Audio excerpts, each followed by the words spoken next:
Let me show you something. This is the privacy policy of the website on which you have bought your ticket for today. How many of you have read this? No one. But you have given your consent to it, so you have provided your name, address, email address, your telephone number, even your credit card data. Still, you didn't read what happens to them. Maybe because you trust the organizers of TEDx that they won't misuse your personal data. That's fair enough. Now let's jump to a different context. Can you trust Facebook as well? When communicating on Messenger or WhatsApp, both owned by Facebook, we may think we are speaking to our friends in private. So some may even send as intimate details as nudes. And you dare to do it because you trust that one person you are speaking to. But would you strip naked in front of an audience? I guess you definitely want to make a real choice when deciding about getting undressed. But why don't we care when it comes to giving our consent to privacy policies? We are in the language of fundamental rights. We are talking about now the right to self-determination. And it is a huge difference between having this right only in theory and practicing it actually consciously. But why does it matter anyway? You may be one of the people who say, I don't have anything to hide. Google or Facebook or all these tech companies using big data analyzation may feel free to use my personal data to whatever cause so that I can browse the web more efficiently. What's wrong with that? Well, it's not just about you as an individual. The more people think that way, more likely it is that all of us are affected. Because we are living in a connected world, so we are not talking about a private matter anymore. Actually, protecting our privacy is essential for democracy. So, how big is your privacy island? I'd like to think, at least, that I have one. But what if I told you, even when having an intimate encounter with someone, you are not alone, because they are watching you and know all of your sexual preferences. And having all this sensitive information about you can hijack democracies. I'm not kidding. Do you know the power of likes? Professors of the Cambridge and Stanford University have proven that on the basis of my 70 Facebook likes, I can be better evaluated than by my friends.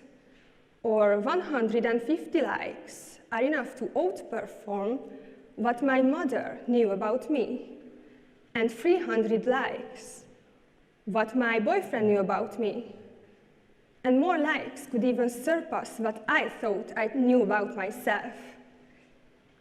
And the more is known about us, the less likely our decisions are to be free and not predetermined by others who exactly know, of course, what I like, what I fear, what my boundaries are, and what it takes to cross them.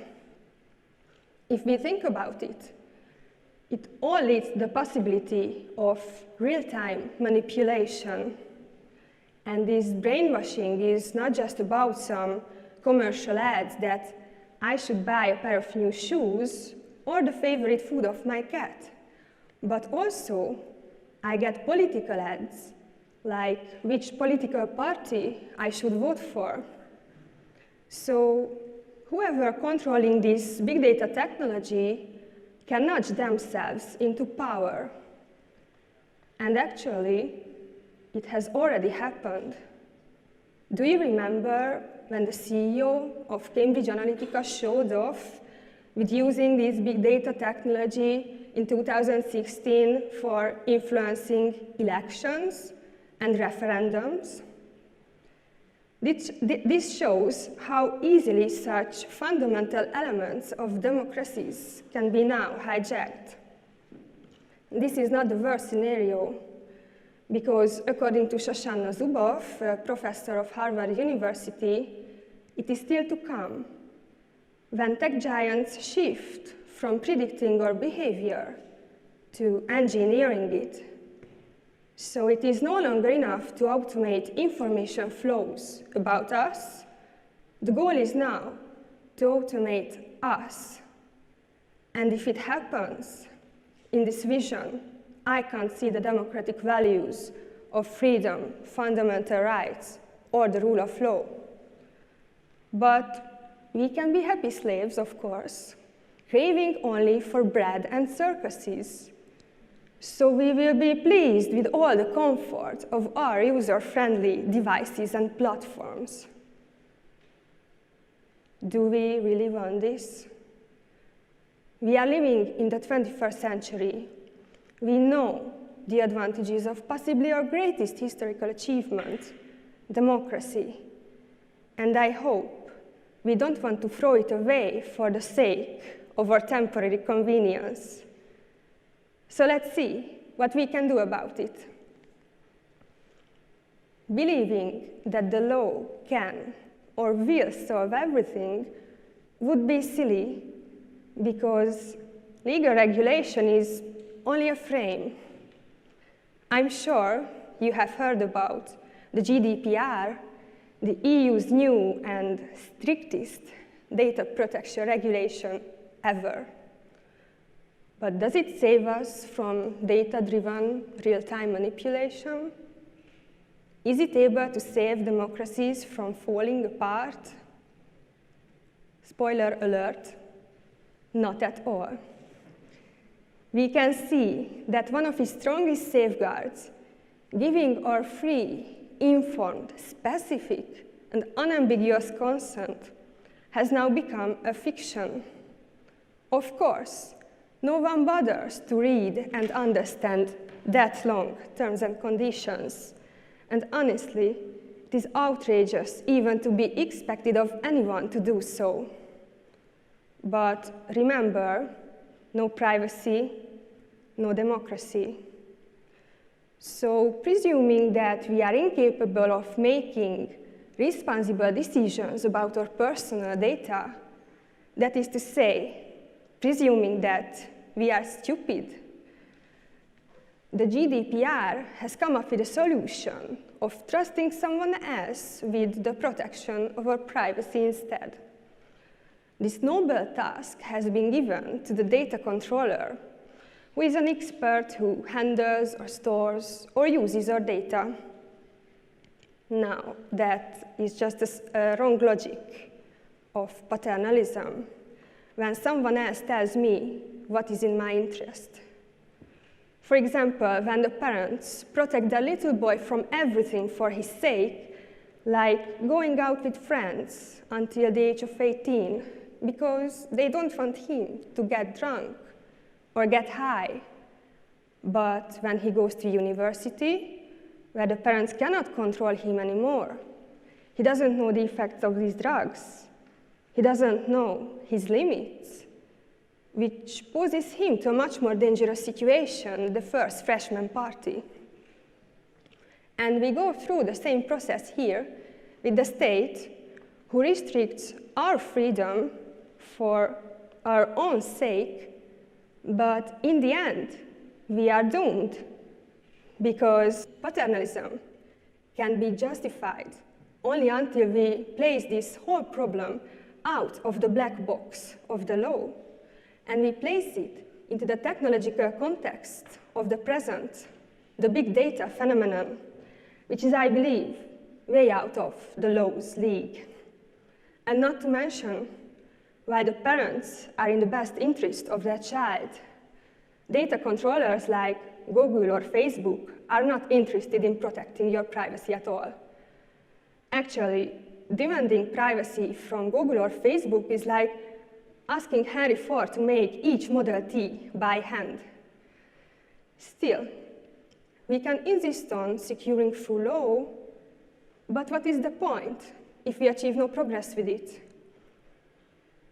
There must be something, though, that can protect us from becoming digital slaves, right? Actually, could we use technology to offset the negative development it has caused by turning technology against itself? Luckily, yes. I imagine a future where we regulate behavior with code, because in cyberspace, code is the law, as Lawrence Lessig wrote in his famous book. So, technology is neutral, neither good or bad. It can help us build tools that empower societies, rather than creating dystopias. And one of those tools is the blockchain. But what is blockchain, and why the blockchain?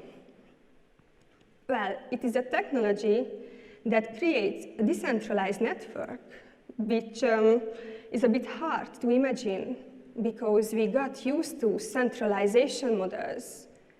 We can think of central entities like the state, banks, or these tech giants who can control everything under their power.